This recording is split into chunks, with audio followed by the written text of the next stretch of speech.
Good morning students. आज हम लोग सेकेंड चैप्टर स्टार्ट करेंगे, प्रिंसिपल ऑफ मैनेजमेंट। होता क्या है? प्रिंसिपल ऑफ मैनेजमेंट का मतलब होता है हमारी मैनेजमेंट काज और इफेक्ट के रिलेशन पे बेस होता है। काज और इफेक्ट क्या होता है? अगर हम किसी भी रूल या रेगुलेशन को बनाते हैं, ऑब्जर्व करते हैं और फिर उसे अप्लाई करते हैं, तो आने वाला उसका इफेक्ट पॉजिटिव ही होगा, ये ज़रूरी नहीं है। That depends on the basis of effect.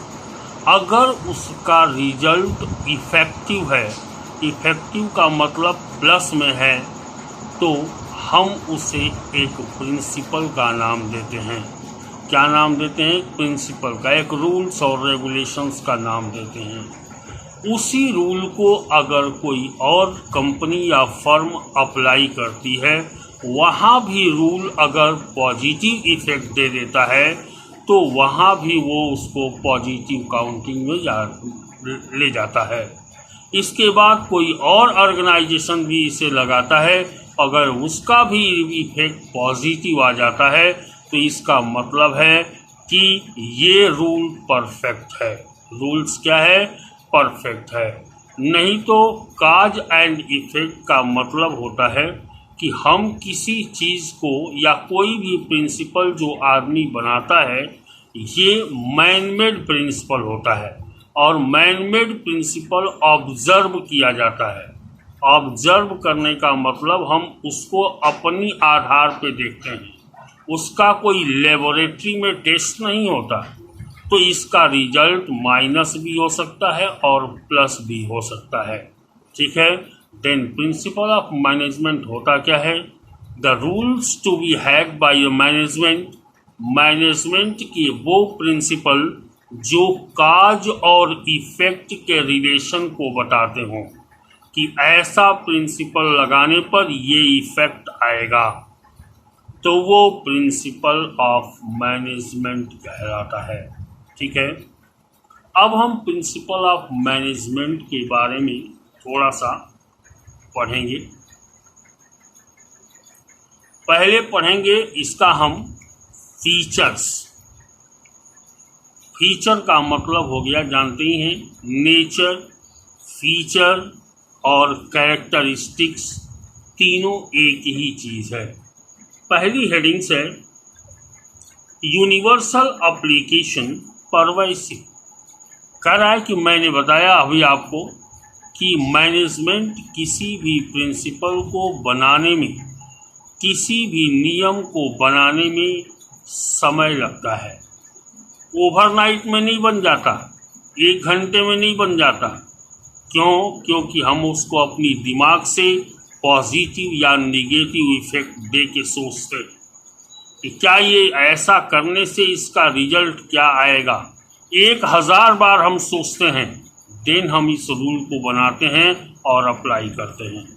ठीक है। तो ये यूनिवर्सल एप्लीकेबल का मतलब, जब रूल्स हम बना के लगाए और रिजल्ट हमको पॉजिटिव मिल गया, इफेक्ट हमको पॉजिटिव मिल गया, दूसरा भी इस रूल को लगाया और पॉजिटिव हो गया, तीसरा भी इस रूल को लगाया और पॉजिटिव हो गया, तो बाद में ये रूल और रेगुलेशंस परवैसिव हो जाता है, यूनिवर्सल हो जाता है।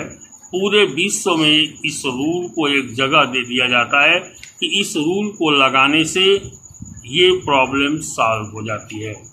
ठीक है। अब नेक्स्ट आते हैं, जैसे इसमें एक और एग्जांपल ले लीजिए, डिवीज़न ऑफ वर्क। हम वर्क आदमी को डिवाइड करते हैं कि इस आदमी को ये काम मिलना चाहिए, तो क्या उसका चेहरा देख के हम डिवाइड कर दें? नहीं। The work should be divided या division of work will be done according to his qualification. उसकी क्वालिफिकेशन के अनुसार उसको जॉब दीजिए, तब वो जॉब अच्छा कर पाएगा। एक साइंस के टीचर को आप हिंदी पढ़ाने के लिए दे देंगे, he can never be successful. ठीक है, एक आध होगा कहीं अपवाद हो सकता है, लेकिन वो स्पेशलाइज्ड नहीं हो सकता, वो सही नहीं है। ठीक है, किसी से भी पूछिएगा, आप अपने आप से भी पूछिएगा तो कहिएगा कि नहीं वो तो हिंदी का टीचर है, पढ़ा ही नहीं पाएगा, पहले ही आप रिजल्ट दे देंगे सीधा। तो रूल्स और रेगुलेशंस बनाना, उसको पॉजिटिव उसका इफेक्ट पाना और तब उसको यूनिवर्सल ट्रूथ का रिकॉर्ड देना, ये कहलाता है परवैसिव। हम बनाएंगे, अप्लाई करेंगे, इफेक्ट पॉजिटिव आएगा तो हम अपनी बात करेंगे कि हाँ मैंने अप्लाई किया तो पॉजिटिव आया। दूसरा अप्लाई करेगा तो वो भी बताएगा कि हाँ हमने पॉजिटिव इफेक्ट पाया। तीसरा अप्लाई करेगा, चौथा अप्लाई करेगा, पांचवा अप्लाई करेगा। इस तरीके से वो एक यूनिवर्सल रूल बन जाता है। ठीक है, और परफेक्ट रूल बन जाता है कि ऐसा लगाने से एकदम रिजल्ट जो है पॉजिटिव आएगा। नेक्स्ट चलते हैं जनरल गाइडलाइंस। जनरल गाइडलाइंस में कह रहा है कि यहाँ पर मैनेजर अपनी एक्ट के अनुसार काम करता है, अपनी क्वालिफिकेशन के अनुसार काम करता है, अपनी इंटेलिजेंसी के अनुसार काम करता है। गाइडलाइंस क्या है? हमको बताया गया है कि ठीक है बच्चे को जाना है, पढ़ाना है, क्या हम इतना ही मतलब रखेंगे तो बच्चा पढ़ पाएगा? हमको उसकी प्रॉब्लम भी देखनी पड़ेगी कि हम जो बोल रहे हैं वो बच्चे के समझ में आ रहा है कि नहीं। अगर हमारी लैंग्वेज टफ है तो हमें अपनी लैंग्वेज को इजी करना होगा। तो कह रहा है कि जनरल गाइडलाइन का मतलब हो गया कि ऐसा रूल्स और रेगुलेशंस जो हम समय के अनुसार खुद बना लें। समझ में आया?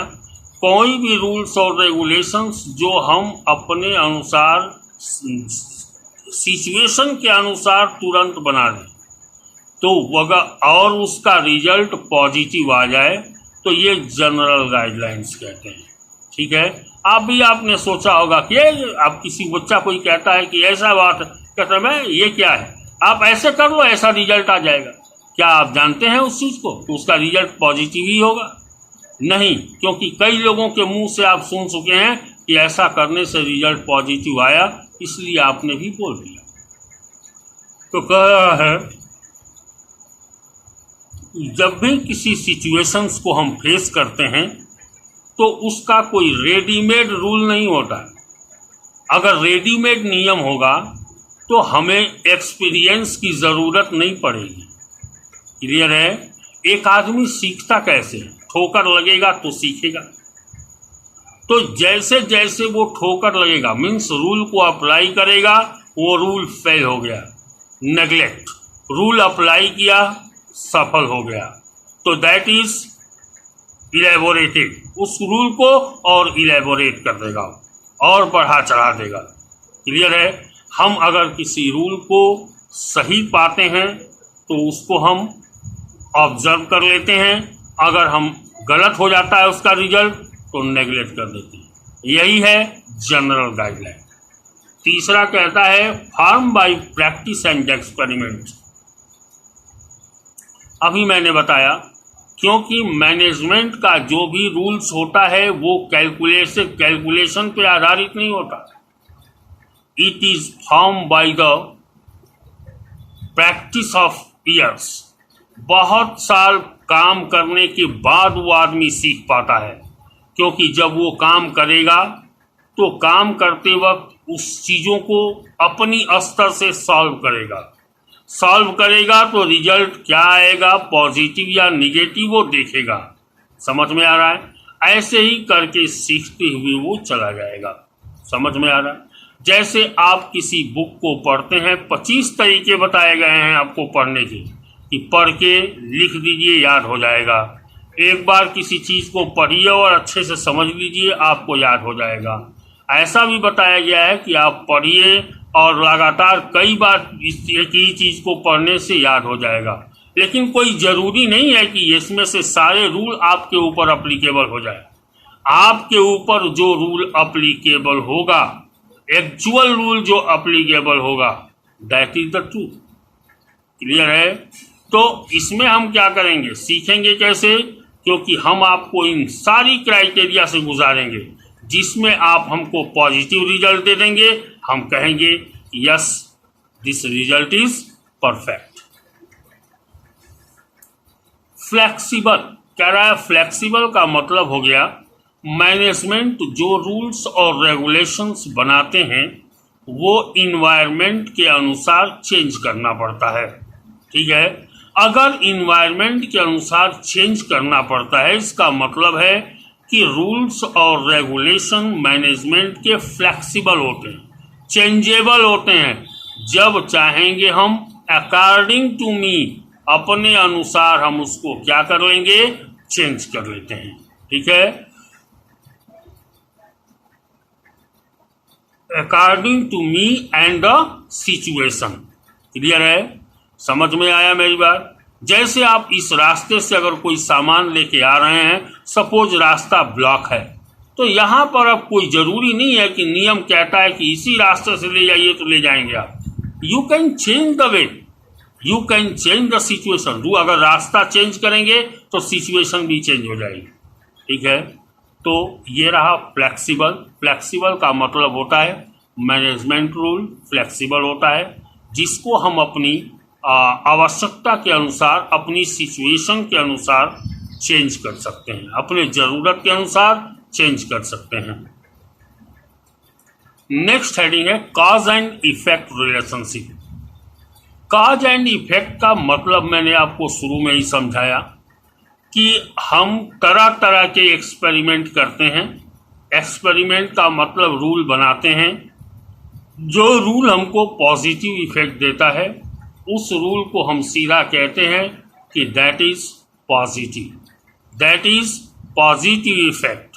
तो कॉज एंड इफेक्टिव का मतलब होता है कि जो भी रूल्स और रेगुलेशंस बनते हैं वो बहुत रिसर्च करने के बाद बनाए जाते हैं। ठीक है, बहुत सोच समझ के तब बनाए जाते हैं। इसलिए ये जो भी हमारे रूल्स और रेगुलेशन होते हैं वो परफेक्ट होते हैं। ठीक है, और इनको कई बार अप्लाई करके देख लिया जाता है बनाने के बाद कि इनका रिजल्ट क्या आने वाला है। ठीक है, जैसे आप साइकिल या बाइक बनवाते हैं तो बनाने वाला सामान लगा देता है, बाइक बना देता है, बाइक स्टार्ट हो जाती है, उसके बाद भी वो टेस्ट ड्राइव करता है। क्यों टेस्ट ड्राइव करता है? वो तो रूल के अनुसार उसको बना दिया। टेस्ट ड्राइव इसीलिए करता है, ठीक है, कि इसके जो हमने बनाए हैं इसका रिजल्ट पॉजिटिव है या निगेटिव है। ठीक है, नेक्स्ट है कॉन्टिंजेंट। व्हाट इज कॉन्टिंजेंट, क्या होता है, थोड़ा सा ध्यान से सुनिए।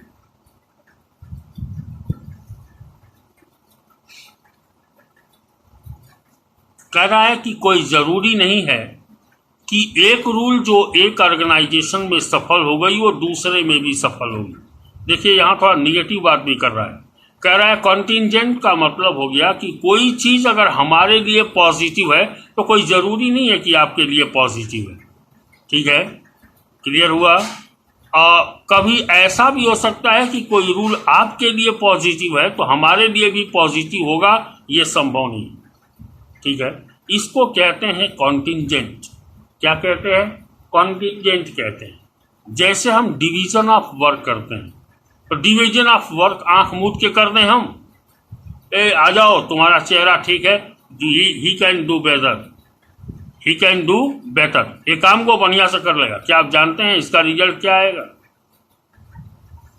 तो ये कंटिंजेंट कहलाता है। कंटिंजेंट का मतलब होता है जहां हम एक्सेप्शन में हो, न उसका प्लस जान पाए और न माइनस जान पाए। ठीक है, रिजल्ट ही अब आएगा तो बताएगा कि what will be the effect. Clear है? कंटिंजेंट के बाद हम आते हैं नेक्स्ट हेडिंग्स। इसको हम लोग नेक्स्ट डे करेंगे, that is the importance of the management. ठीक है, तो आज के लिए इतना ही। इसे बढ़िया से पढ़िएगा, दोहराइएगा, समझिएगा। नहीं समझ में आएगा you comment on the topic. I will retard you again when the next video will be uploaded. Thank you. Have a nice day.